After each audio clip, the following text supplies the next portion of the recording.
नमस्कार। Times of Swaraj के खास कार्यक्रम बड़ी बहस में आप सबों का स्वागत है। मैं हूं संतोष सिंह और आज हम बड़ी बहस में जिस मुद्दे पर चर्चा करने जा रहे हैं वो मुद्दा पिछले कई दिनों से गरमाया कि आखिर बिहार में महिलाएं इतना एग्रेसिव होकर वोट क्यों कर रही हैं। अगर वोटिंग परसेंटेज की करें तो हर मतदान फर्स्ट फेज को छोड़ दीजिए, फर्स्ट फेज के बाद लगातार महिलाओं का वोटिंग परसेंटेज बढ़ता जा रहा है।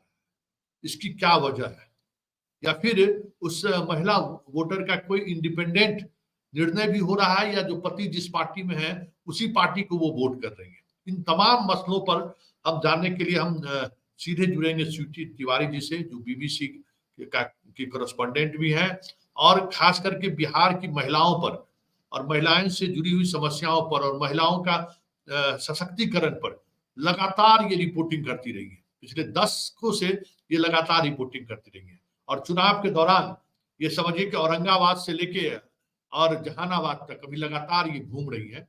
क्या सोचती है महिला के वोटर को लेकर, वोटर के माइंडसेट को लेकर? क्या वोटर पति के इशारों पर वोट कर रही है या फिर क्या हो रहा है? क्योंकि अब सब कुछ निर्भर है महिला वोटर पर भी, क्योंकि वोट जिस तरीके से टूटा है, एनडीए के वोट में जिस स्तर पर बिखराव हुआ है, कुशवाहा, कहीं सहनी, कहीं कुर्मी, दलित में भी बिखराव हुआ है। मतलब जो मजबूत पिछड़ी जातियां हैं उन मजबूत जातियों में तो बिखराव हुआ ही हुआ है, मतलब जबरदस्त बिखराव हुआ है। लेकिन महिला वोटर ये कहा जा रहा है और ये मेरा भी अनुभव रहा है कि यादव और मुसलमान में भी जहां तीर रहा है वहां तो समझिए 20 से 25% तक महिलाएं, और जहां तीर नहीं रहा है, बीजेपी का रहा है, वहां मुसलमानों का की महिला वोटर की थोड़ा परहेज करती हुई दिखी है, लेकिन वोट की है। ये इसको हम लोग नजरअंदाज करें तो सीधे अब हमारे साथ स्वीटी तिवारी जी जुड़ रहे हैं और उनसे ये सवाल मेरा रहेगा। स्वीटी जी, आपको स्वागत है। शुक्रिया। क्या लगता है? हाँ, सीधा सवाल आपसे यही रहेगा कि जो महिलाएं वोटर जिस तरीके से बढ़ चढ़ कर हिस्सा ले रही है, क्या वो पति के इशारे पर वोट कर रही हैं? क्योंकि पटना और दिल्ली में बैठे हुए लोगों का ये सवाल हमसे लगातार हो रहा है। करे आप कैसे बात करते हैं कि इंडिपेंडेंट महिलाएं सोच रही है या इंडिपेंडेंट वोट कर सकती है? तो आप लगातार काम की है, क्या आपको लगता है कि आज भी, क्योंकि एक दौर था बिहार में, याद करिए, एमपी महिला पति, मुखिया पति, एसपी सरपंच पति, लेकिन आज आप कहीं नहीं सुन सकते हैं कि एमपी साहब है, क्या कहते हैं, एसपी साहब है। आज वो चीजें बदल चुकी है। तो आपको बिहार में क्या लगता है कि वोटिंग पैटर्न जो दिख रहा है बिहार, हाँ, बिहार में जब हम इस तरीके से बात करते हैं, दिल्ली में बैठ करके, आपने दिल्ली वाले पत्रकारों को या दिल्ली में जो लोग सोशल या सोशोलॉजी पर थोड़ा सा रिसर्च करना चाहते हैं, वो इस बात को इग्नोर कर देते हैं कि बिहार में 2005 के बाद अगर महिलाओं की बात करें तो एक खास तरह का नेतृत्व या खास तरह का आत्मविश्वास उनमें आया है। वो आत्मविश्वास की वजह जो है वो नीतीश कुमार की जो महिला केंद्रित कल्याणकारी योजनाएं हैं वो भी हो सकती है, और साथ ही साथ जो पंचायतों में जो उनको आरक्षण मिला और उसके तहत जो वो एक पॉलिटिकल प्रोसेस में आई, या फिर जीविका के तहत भी 1 करोड़ से ज्यादा जीविका दीदियां बनी, उसके वजह से वो जो सामाजिक या एक सोशल स्फेयर में जो वो आई, उसकी वजह से वो उनकी पर्सनालिटी जो आप 2005 से पहले देखते हैं और 2005 के बाद देखते हैं वो बहुत चेंज हुई है। अभी मैं झंझारपुर गई थी तो मैं गुलाब यादव के यहाँ बैठी हुई थी, तो वहां पर एक मुसलमान आदमी आया था जो तकरीबन 70 साल का था। तो हम उससे पूछे कि आप वोटिंग कैसे करेंगे, जो तमाम सवाल पत्रकार पूछते हैं, तो उसने ये बात अपनी सारी कही कि मैं गुलाब यादव को वोट करूंगा, ये करूंगा, वो करूंगा। फिर बोले कि मैं सिर्फ अपने बारे में कह सकता हूँ, मैं अपनी बीवी के बारे में नहीं कह सकता कि मेरी बीवी किस तरीके से वोट करेगी। तो इंडिपेंडेंटली महिलाएं जो है वो वोटिंग कर रही हैं। हम ये कह सकते हैं कि एक बड़ा परसेंटेज वोटिंग कर रहा है, सब कर रही है ऐसा मैं नहीं कहती, लेकिन एक बड़ा परसेंटेज वोटिंग कर रहा है। और यहाँ संतोष जी ये इंपॉर्टेंट बात है कि जो इंडिपेंडेंटली महिलाएं वोटिंग कर रही हैं वो भी अगर आप देखिए तो हाशिए के समुदाय से आकर के जो वोटिंग कर रही हैं। आप शहरी लोगों से पूछिएगा तो वो बोलेंगे कि जो पढ़ी लिखी महिलाएं हैं वो भी बोलेंगे कि जहां हमारे घर वाले वोट करेंगे वहां हम करेंगे वोट।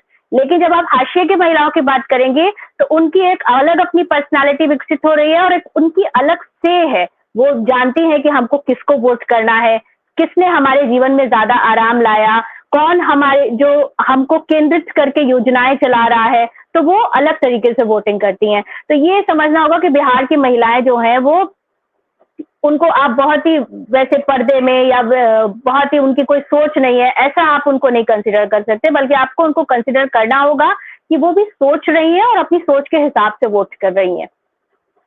तो आप मतलब काफी महिलाओं के बीच गई हैं, कुछ ऐसा इंडिकेटर के तौर पर अगर हम बात करना चाहें, देखिए हम मेरा अनुभव ये रहा है कि औरंगाबाद से लेके शिवहर तक जो महिला वोटरों के साथ जो संवाद रहा, तो वैशाली तक, उन वोटरों में हमें एक बात खास नजर आई कि अगर 1000 महिलाएं से हमने बात की तो कोई लालू यादव की बात करते हुए नहीं दिखा, कोई राहुल गांधी की बात करते हुए नहीं दिखा, मोदी और नीतीश। लेकिन बहुसंख्यक महिलाएं मोदी का नाम लेती। एक बार हम कुछ महिलाओं से हमने पूछा, नीतीश कुमार, तो बोले ये चुनाव नीतीश जी का नहीं है, नीतीश जी का चुनाव आएगा तो नीतीश जी के समय में सोचेंगे, अभी मोदी का चुनाव है। तो ये माइंडसेट महिलाओं में भी इतना ज्यादा ये हो गया कि किसका हम नाम किसको वोट कर रहे हैं, ये अब कोई नहीं कह सकता है कि हम व्यक्ति के नहीं, हम मोदी जी को वोट करें। एक ये ट्रेंड हमको दिखा महिलाओं में। दूसरा एक ट्रेंड दिख रहा है जी, जहां जदयू के प्रत्याशी हैं, वहां तीर का निशान है, वहां महिलाएं काफी निकल रही है। मतलब वहां 10% से कम महिलाएं कहीं वोट नहीं किए, सिवाय ललन सिंह का कंस्टिट्यूंसी को अगर आप छोड़ देंगे।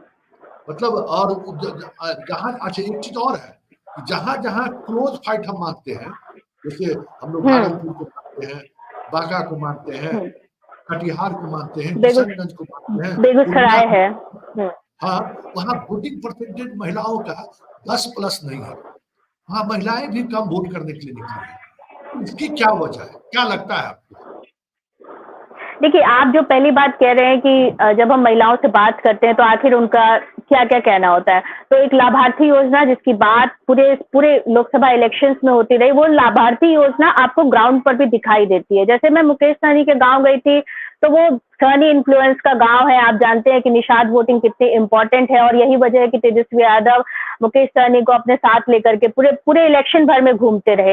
लेकिन सहनी गांव में भी जो एक मछली मारने वाला परिवार है या मछली पालने वाला परिवार है, उसकी जो महिला है वो हमसे कह रही है कि मोदी जी हमारे लिए भगवान है और हम उन्हीं को वोट करेंगे क्योंकि उन्होंने हमको चूल्हे का जो धुआं होता है उससे मुक्ति दिलाई, और साथ ही भात की वो जो एक आश्वस्ति है वो भी दे दी।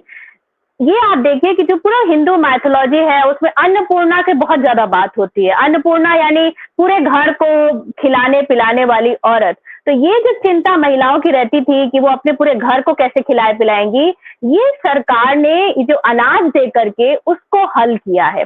लेकिन अब महिलाओं की ऐसा नहीं है कि महिलाओं की आकांक्षा सिर्फ अनाज तक और ये चूल्हा का धुआं इन्हीं तक रह गई है, बल्कि अब वो घर चाहती हैं, शौचालय चाहती हैं, तो उसकी आकांक्षाएं भी बढ़ी हैं। तो अब अगर जो सरकार, मान लीजिए कि ये सरकार फिर से रिपीट होती है, तो उसको उनकी आकांक्षाओं पर काम भी जो है वो करना पड़ेगा। दूसरी बात जो आपने इम्पोर्टेंट कही कि महिला वोटर बहुत ही इम्पोर्टेंट रोल जो है वो निभा रही है, कई कॉन्स्टिट्यूएंसीज में निभा रही है। खासतौर पर बेगूसराय का अगर नाम ले तो बेगूसराय में कहा जा रहा है कि अगर गिरिराज सिंह एक अच्छे मार्जिन से जीतेंगे तो उसकी एक बड़ी वजह जो है वो महिला वोटर होंगी। हालांकि अगर गिरिराज सिंह का अगर आप जो ऑन रिकॉर्ड वो कह रहे हैं कि हमने 70,000 करोड़ का काम लाया, पुल बनवाए, बहुत सारी वो बात कह रहे हैं, तो वो सभी वोटर्स को, लेकिन वो गिरिराज सिंह से भी आप बात करेंगे तो वो लखपति दीदी का जिक्र करेंगे और कहेंगे कि यहाँ पर इतना बड़ा चंक लखपति दीदी का तैयार किया है, और ये कहा भी जा रहा है कि अगर वो जीतते हैं तो उसमें महिला वोटर्स जो है वो अहम भूमिका निभाएंगे। लेकिन संतोष जी, यहाँ पर एक बहुत और अहम भी बात है कि महिला वोटर्स हम देख रहे हैं 2005 के बाद से ज्यादा निकल रही है। जो तमाम हम चुनाव देखते हैं उसमें ज्यादा वोट करती हैं। नीतीश कुमार का जो कहा ही जाता है कि उन्होंने अपनी कॉन्स्टिट्यूएंसी बनाई महिलाओं की, और अब मोदी को भी हम देख रहे हैं कि मोदी ने अपनी एक कॉन्स्टिट्यूएंसी बनाई है महिलाओं की, एक सेपरेट कॉन्स्टिट्यूएंसी बनाई है जो जात पात धर्म से ऊपर उठ करके उनको वोट दे रही है, और जिसके लिए भात जो है वो जात पर ज्यादा भारी है, भात जो है चावल जो है वो जात पर ज्यादा भारी है। लेकिन यहाँ ये भी देखना होगा कि जो, और इसमें ये भी जरूरी बात है कि जो मिडिल क्लास महिलाएं आखिर वो कैसे वोट कर रही हैं। तो मिडिल क्लास महिलाएं ज्यादातर तो वोट ही नहीं करती हैं, और जो वोट भी करती हैं उसके लिए आप देखिए कि बिहार में लॉ एंड ऑर्डर एक बहुत ही इम्पोर्टेंट इशू है। मैं जहानाबाद गई थी, जहानाबाद में जब आप इंटीरियर्स में जाएंगे तो वो क्या कहते हैं, वो कहते हैं कि लालू के राज में हमारे गांव के गांव साफ हो जाते थे। नरसंहार आप जानते हैं कि जहानाबाद और अरवल की बेल्ट में शंकर बिगहा हो, बाथे हो, सिनारी हो, बहुत सारे नरसंहार जो है उस इलाके में हुए, रेड कॉरिडोर ही कहा जाता है। तो ये एक बहुत ही इम्पोर्टेंट इशू है जिसको हम इग्नोर नहीं कर सकते। मैं जब पहली बार 2005 में यहाँ बिहार आई थी तो मेरी माँ, जो पापा की यहाँ पोस्टिंग थी सेंट्रल गवर्नमेंट में, मेरी माँ मेरी सुरक्षा को लेकर के बहुत परेशान रहती थी।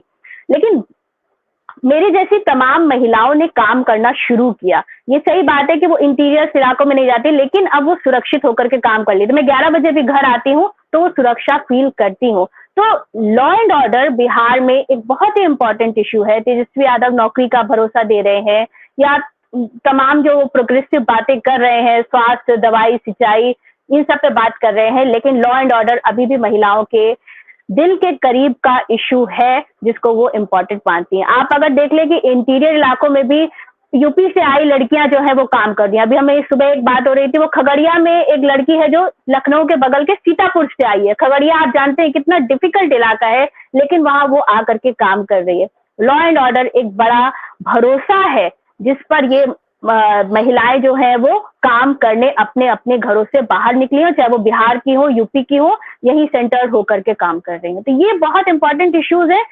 हम जब बात करते हैं, हम रिपोर्टर्स भी जब बाहर बात करते हैं तो चूंकि मर्द बड़े वोकल हैं, बड़ा बोलते हैं और हम सीधे माइक उन्हीं के सामने लगा देते हैं, लेकिन अगर आप औरतों से ठहर करके बात कीजिएगा तो उनके अलग इश्यूज हैं। और अच्छी बात यह है कि वो अब अपने अलग इश्यू पर बात कर रही हैं। उनकी भी एक तरीके की पॉलिटिकल ट्रेनिंग हो रही है जो लोकतंत्र के लिए, डेमोक्रेसी के लिए बहुत जरूरी चीज है। अच्छा स्वीटी जी, एक आखिरी सवाल कि हाल के दिनों में जितने आंगनवाड़ी सेविका, जीविका दीदी, जितने लोग, उन लोगों को लेकर वामपंथियों ने जबरदस्त आंदोलन चलाया।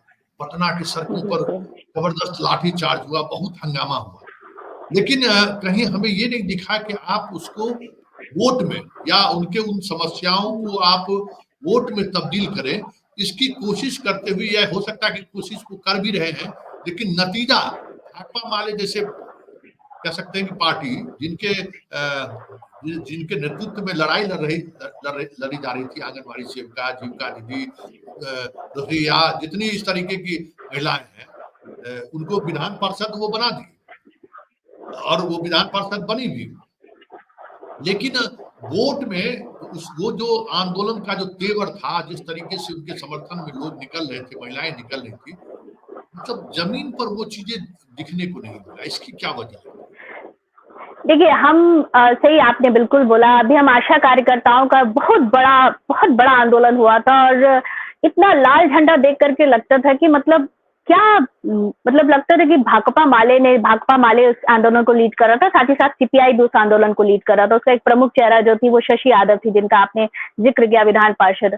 लेकिन जब आप उन आशा कार्यकर्ताओं से बात करेंगे, आंगनबाड़ी कार्यकर्ताओं से बात करेंगे, जिनको ये लोग लड़ करके उनका मानदेय भी बढ़वा रहे हैं, सब कुछ कर रहे थे। तेजस्वी यादव ने उनका मानदेय बढ़ाने की भी घोषणा की और भी बहुत सारे फिर रहा था कि वॉलंटरी नहीं माना जाए इनको, बहुत सारी बातें थी उसमें।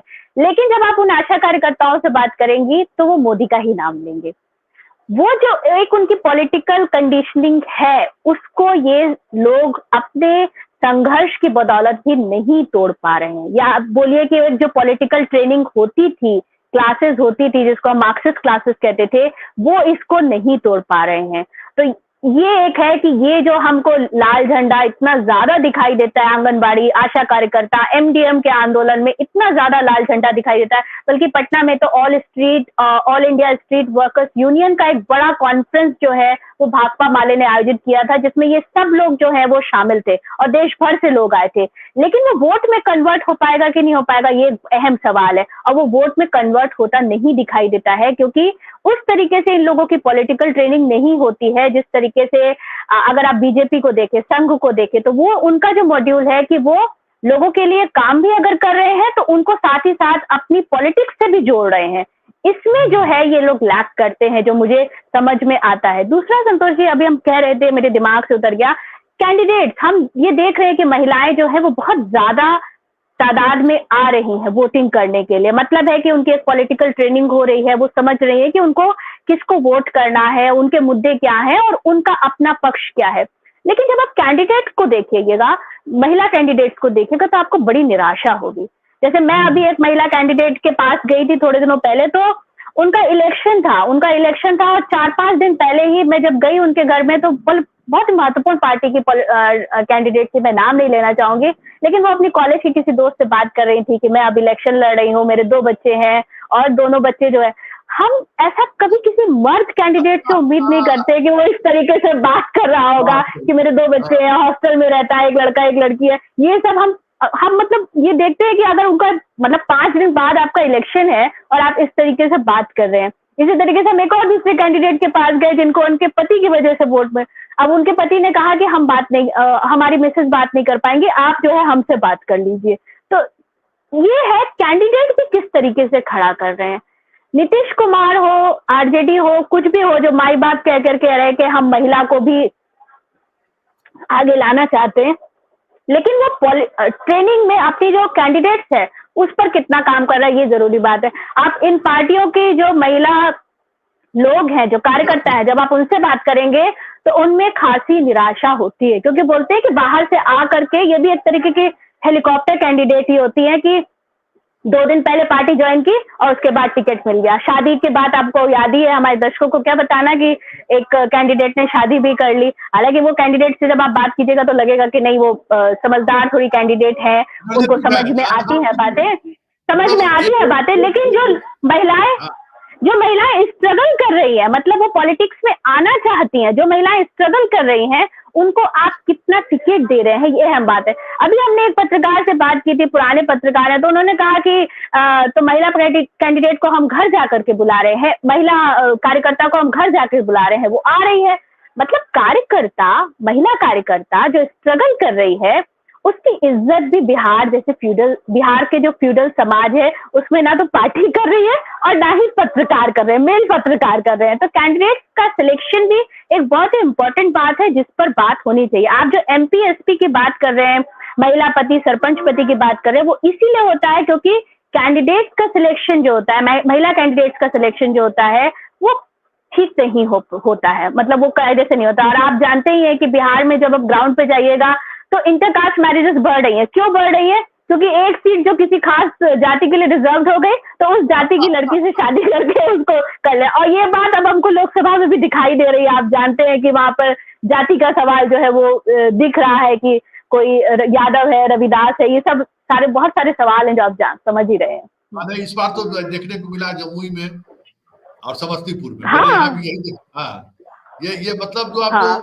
जिसको आप सामंती कास्ट कहते हैं ना, अब वो इस तरीके से भी चीजों को देखने लगा है। नहीं, आप उन कैंडिडेट से पूछिए।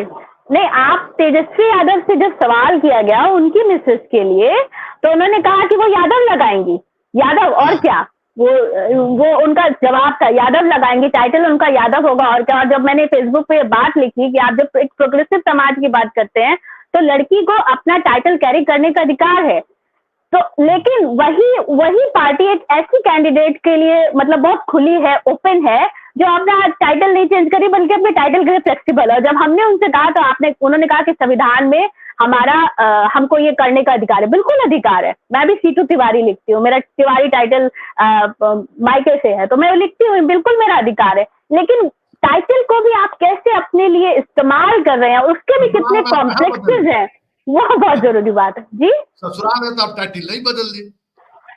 नहीं, हम क्यों बदलेंगे, ये मेरा अधिकार है और उस महिला का भी अधिकार है, जो दूसरी कैंडिडेट करी उनका भी अधिकार है। लेकिन मैं ये कह रही हूँ कि टाइटल का इस्तेमाल भी कैंडिडेट या पार्टी किस तरीके से कर रहे हैं, जात का इस्तेमाल, उसके जो संकेत है उसका किस तरीके से इस्तेमाल कर रहे हैं और उसमें कितने कॉम्प्लेक्सेस है, कितनी लेयर्स हैं, ये भी देखने वाली बात है।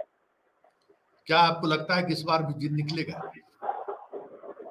जिन तो निकलता है, जिन अपना बात बता देता है। जो देखिए, ये हम लोग जब राष्ट्रीय लेवल पे बात करते हैं तो हम लोग कहते हैं इलेक्टोरल बॉन्ड और ये फलाना धमाका, ये सब बात करते हैं। लेकिन जो महिला कैंडिडेट जिन आप बात कर रहे हैं, माफ कीजिएगा, महिला मतदाता है, उसको जो इशू उसके दिल के सबसे करीब होगा वो उसी के आधार पर वोट करेगी। अगर उसके करीब ये होगा कि उसको चावल मिल रहा है तो उसके आधार पे वोट करेगी। अगर उसको ये भी लगेगा कि मेरे बेटे को नौकरी मिल गई या मेरे पति को नौकरी मिल गई, वो उसके आधार पे वोट करेगी। अगर उसको चूल्हे का धुआं या दूसरी बातें, शौचालय है, घर है, दूसरी बातें हैं, अगर वो लगेगा कि वो इम्पोर्टेंट है तो वो उस आधार पे वोट करेगी। तो महिला कैंडिडेट जो है, वो महिला मतदाता जो है वो इसी आधार पर वोट करेगी।